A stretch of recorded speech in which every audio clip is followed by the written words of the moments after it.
NCERT class 6 का हम लोग का ये लगभग लास्ट टॉपिक है। इसमें हम लोग कुछ लगभग सारे चीज़ें पढ़ चुके हैं। इसमें हम लोग पढ़ने जा रहे हैं मून के बारे में। देखो मून क्या होता है,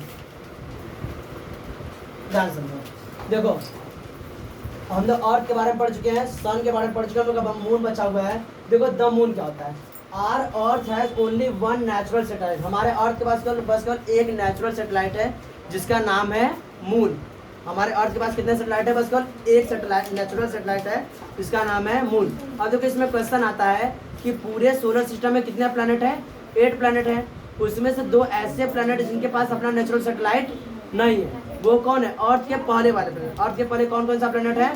मरकरी और वीनस। तो मरकरी और वीनस 2 ऐसे प्लैनेट है जिनके पास अपना कोई नेचुरल सैटेलाइट नहीं है। उसके बाद आते हैं हम यानी अर्थ। अर्थ के पास बस केवल एक नेचुरल सैटेलाइट का नाम है मून। और इसके बाद जितने प्लैनेट आते हैं सभी के पास अपना अपना क्या नेचुरल सैटेलाइट है। ठीक है, सबसे ज्यादा नेचुरल सैटेलाइट कौन से प्लैनेट के पास है? जुपिटर। किसके पास है? जुपिटर। तो ध्यान दो, तो अपने अर्थ के पास बस केवल एक नेचुरल सैटेलाइट का नाम है मून। इसका नाम है मून। अब देखो मून का diameter, its diameter is 1/4 of the earth. Moon का डायमीटर पूरे अर्थ के डायमीटर का 1/4 यानी एक तरह से डायमीटर लो। डायमीटर क्या होता है ये ध्यान समझो। ये यहाँ पर दिख रहा है, ये ऐसे मान लेते गोला है, तो इस यहाँ से इस छोर से खींच के यहाँ की लेकर जाओ, तो ये पूरा क्या कहलाएगा? डायमीटर। तो मान लेते अर्थ का डायमीटर है, तो इसको 4 बराबर भाग में बांटो, बढ़ गया। इतना ही डायमीटर किसका है? मून का है। तो अर्थ के मुकाबले में अर्थ देखो ये मून इतना छोटा है, दिख रहा है? तो अर्थ के मुकाबले में मून इतना छोटा है, लेकिन फिर भी हम लोग को मून इतना बड़ा दिखाई देता है जिससे लगता है सन के बराबर नहीं। तो हम लोग देखते हैं पूर्णिमा यानी फुल मून लाइट को में देखते हैं तो हम लोग को चांद कितना बड़ा दिखाई देता है? बड़ा सा दिखाई, जैसा लगता है सूरज इतना बड़ा है, दिखाई देता है कि नहीं? और हम लोग देखते हैं कि चांद पर देखते काली काली परछाई भी दिखाई देती है। बचपन में लोग कहते थे बुढ़िया वहाँ बैठी है, दादी माँ बैठी, नहीं ऐसा बोला जाता था। तो वो क्या होता है ध्यान समझो। तो क्या होता है? It has mountain and plains. उस पर क्या है? माउंटेन्स और प्लेन यानी पहाड़ वहाड़ है जिसकी परछाई हमें दिखाई देती है। वहाँ पर कोई इंसान नहीं बैठा है, वहाँ पर क्या है? उनके माउंटेन्स और प्लेन्स की परछाई जो हमें दिखाई देती है। तो हम लोग कहते हैं बुढ़िया बैठे, तो पता नहीं कौन कौन बैठी है। बात समझ आ रहा है? तो वहाँ पर कोई इंसान नहीं रहता क्योंकि वहाँ पर कोई भी फेवरेबल कंडीशन नहीं है। जैसे हमारे पास फेवरेबल कंडीशन है, एयर है, वाटर है, सारी चीज़, ना तो बहुत ज़्यादा ठंडा ना बहुत ज़्यादा गर्म है। वहाँ पर ऐसा कोई फेवरेबल कंडीशन नहीं है। रिसर्च चल रहा है, आगे जो होगा वो देखा जाएगा, लेकिन अभी तक ऐसा कोई संभव नहीं है। तो क्या बताओगे? The earth has only one natural satellite that is moon. Moon का डायमीटर समझा ना? मून का डायमीटर कितना है? लगभग 1/4।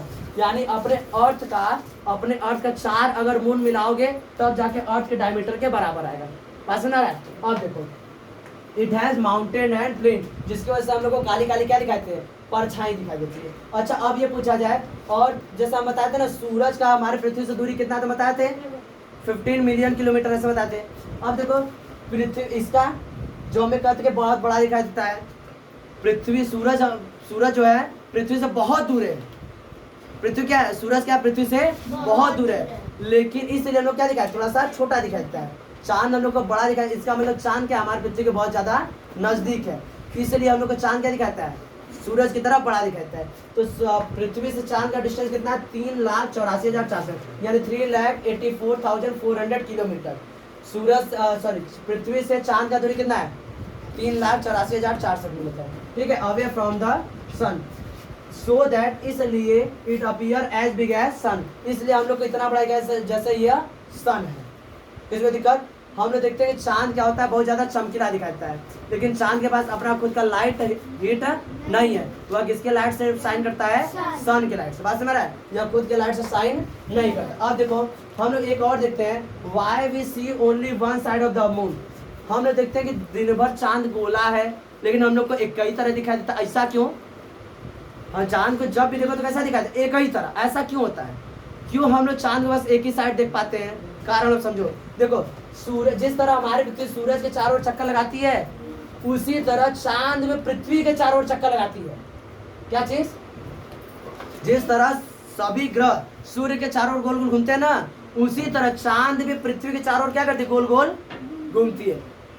ऐसे गोल गोल भी घूमती है और अपने जगह पर ऐसे गोल गोल भी घूमती है, यानी रिवॉल्व भी करती है और रोटेट भी करती है। बात सुना है? समझ आ रहा है कि नहीं? क्या बताओगे कि चांद भी पृथ्वी के चारों ओर गोल गोल चक्कर लगाती है और अपने स्थान में भी ऐसे गोल गोल घूमते हैं, यानी रिवॉल्व भी करती है और रोटेट भी करते हैं। बात सुना रहा है। अब देखो होता क्या है, जब ये the moon moves around the earth, moon क्या करता है, अर्थ के चारों ओर ऐसे गोल गोल चक्कर लगाता है। लगभग कितने दिन में एक चक्कर पूरा करता है? 27 दिन। कितने दिन में एक चक्कर पूरा करता है? 27 डेज में। और इसके साथ वो ऐसे भी अपने जगह पर भी ऐसे क्या कर रही है, रोटेट कर रही है ना, और ऐसे से उसके चारों ओर गोल गोल गोल भी घूम रही है, तो दोनों करती है। तो होता क्या है कि वह जो अपने जगह पर जो ऐसा रोटेट कर रही है, अपने जगह पर जो रोटेट कर रही है और जो रिवॉल्व कर रही है, दोनों का टाइम ड्यूरेशन लगभग सेम है और उतने ही समय में, क्या बताओगे, it takes the exactly the same time to complete one spin. One spin मतलब वन रोटेशन में भी क्या करती है, 27 दिन का ही समय लगाती है। इसलिए देखो अब इसे गोल गोल भी घूम रहा है और इसे से भी घूम रहा है, तो जैसे जैसे चांद घूमता जाएगा वैसे वैसे भी घूमता जा रहा है। तो क्या कर रहे हैं, तो हम लोग बस एक ही हिस्सा देख पाते हैं, क्योंकि जब ऐसे गोल गोल घूमती है ना, ऐसे गोल गोल घूम रही है और उसके साथ साथ अपने भी ऐसे गोल गोल घूमता रहता है, ऐसे ऐसे ऐसे गोल गोल घूमता जाता है। तो यह देखोगे तो यही नहीं दिखेगा, अब ऐसे ऐसे करते जाएगा, ऐसे ऐसे ऐसे ऐसे ऐसे ऐसे, और ये देखो तो क्या करता जाएगा, बस एक ही हिस्सा दिखाई देगा और पूरा हिस्सा हम लोग सारे हिस्से उसको नहीं दिखाते हैं। As a result we see only one side of the moon, जिसका रिजल्ट क्या होता है, हम लोग बस चांद का एक ही हिस्सा देख पाते हैं। ये बात समझ में आ रहा है? लिख लो इसको। देखो ये हमारे चैप्टर का ये लास्ट हमारा क्लास रहेगा, इसके बाद हम बस यूनिवर्स के बारे में समझाएंगे और भी अपना चैप्टर हमारा क्या हो जाएगा क्लियर। ध्यान समझो, हम लोग समझते हैं एस्ट्रॉइड क्या होता है। देखो एस्ट्रॉइड क्या होता है, हमारे सोलर सिस्टम में हम लोग पढ़े कि सन होता है, सन के बाद हम लोग पढ़े क्या होते हैं, सेटेलाइट, सॉरी क्या होते थे, प्लैनेट। प्लैनेट के अलावा क्या होता है, सेटेलाइट। तो हम लोग सन पढ़े, सन के अलावा प्लैनेट पढ़े, प्लैनेट में हम लोग अर्थ के बारे में देखे, उसके बाद नेचुरल सेटेलाइट देखे, जिसमें हम लोग मून देखे। अब उसके बाद हम लोग एस्ट्रॉइड और मेटेरॉइड से दिखाते हैं। देखो एस्ट्रॉइड क्या होते हैं, एस्ट्रॉइड क्या होते हैं, apart from the stars planet and the satellite, यानी स्टार्स प्लैनेट और सेटेलाइट के अलावा हमारे सोलर सिस्टम में बहुत से छोटे छोटे मतलब वहाँ पर उनके मुकाबले, यानी अर्थ, सन, इनके मुकाबले क्या होते हैं, छोटे होते हैं, लेकिन अगर हम देखें हमारे मुकाबले बहुत ही बड़े पत्थर होते हैं। क्या बताओगे, apart from the stars planet and the satellite there are numerous, यानी ढेर सारे टाइनी बॉडी। टाइनी बॉडी मतलब ऐसा नहीं छोटे छोटे कण नहीं, वो सन के मुकाबले में छोटा है, लेकिन हमारे मुकाबले में क्या है, बहुत ही बड़ा है। तो अपार्ट, हाँ, numerous tiny bodies which also move around the sun, बहुत ढेर सारे क्या होते हैं, उनके मुकाबले में छोटे पार्टिकल क्या होते हैं, पार्टिकल नहीं, पत्थर सन के चारों ओर क्या करते हैं, चक्कर लगाते रहते हैं। यही क्या कहलाते हैं, एस्ट्रॉइड। ये क्या कहलाते हैं, एस्ट्रॉइड। जब हम प्लैनेट के बारे में समझा रहे थे तो मार्स और जुपिटर के बीच में हम क्या डॉटेड लाइन में इसके बताए क्या बताते हैं, ये सब एस्ट्रॉइड बेल्ट है। तो वही हम देखो क्या बताओगे, they are found between the Mars and Jupiter. ये कौन से प्लैनेट के बीच में पाए जाते हैं, मार्स और जुपिटर के बीच में। तो एस्ट्रॉइड बेल्ट कौन कौन से प्लैनेट के बीच में पाया जाता है, मार्स और जुपिटर के बीच में। ये याद रखोगे, ठीक है, ये नोट करके लिखोगे, इसको हाईलाइट कर दोगे। सही है, यहाँ तक किसी को दिक्कत? अब देखो ध्यान से आगे समझो। अब जब देखते हैं मेटेरॉइड्स क्या होते हैं। देखो मेटेरॉइड्स क्या होते हैं, the small pieces of rocks, छोटे छोटे पत्थर, the small pieces of rocks which move around the sun, वह छोटे छोटे पत्थर जो क्या होते हैं, सन के चारों ओर गोल गोल घूमते हैं, वो सभी क्या कहलाएंगे, मेटेरॉइड्स कहलाएंगे। क्या कहलाएंगे, मेटेरॉइड्स। कभी कभी क्या होता है, हम लोग देखते हैं कि आसमान में लोग देखते हैं तो कहते हैं एक ऐसे लाइट की तरह से पास होता है आसमान में, तो हम लोग कहते हैं तारा टूट के गिर रहा है।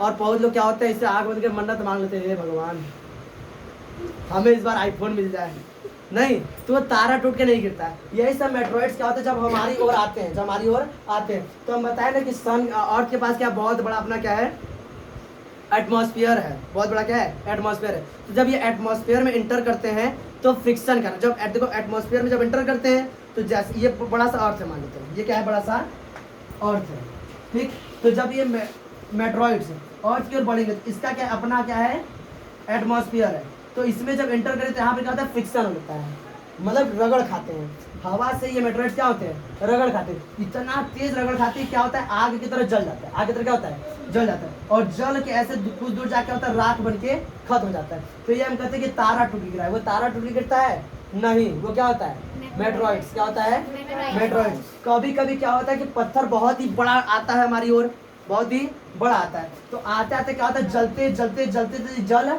नहीं पाता है और कहाँ पर आता है, पृथ्वी पर आके गिर जाता है। और पृथ्वी पर आके गिरता है उसी को बोलते हैं धरती पर उल्का पिंड यानी मेट्रॉइड्स का गिरना, जिससे क्या होता है धरती पर बहुत ज्यादा नुकसान होता है। डायनासोर का अंत इसे मेट्रॉइड्स के गिरने से हुआ है। महाराष्ट्र में एक झील है, इसका नाम है लूनर झील। क्या नाम है? लूनर झील। लिख लो, इंपॉर्टेंट फैक्ट, लूनर झील, लूनर लेक, जो माना जाता है कि वह मेट्रॉइड्स के गिरने से ही बनी है। महाराष्ट्र में एक लेक, इसका नाम है लूनर लेक, वह किसके वजह से गिरने से बनी है? हाँ, मेट्रॉइड्स के गिरने से ही बनी है।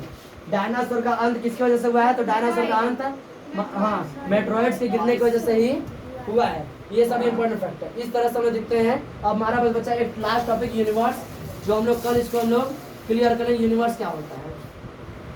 बात सुना रहा है? यहाँ तक किसी को दिक्कत? चलो लिख लो।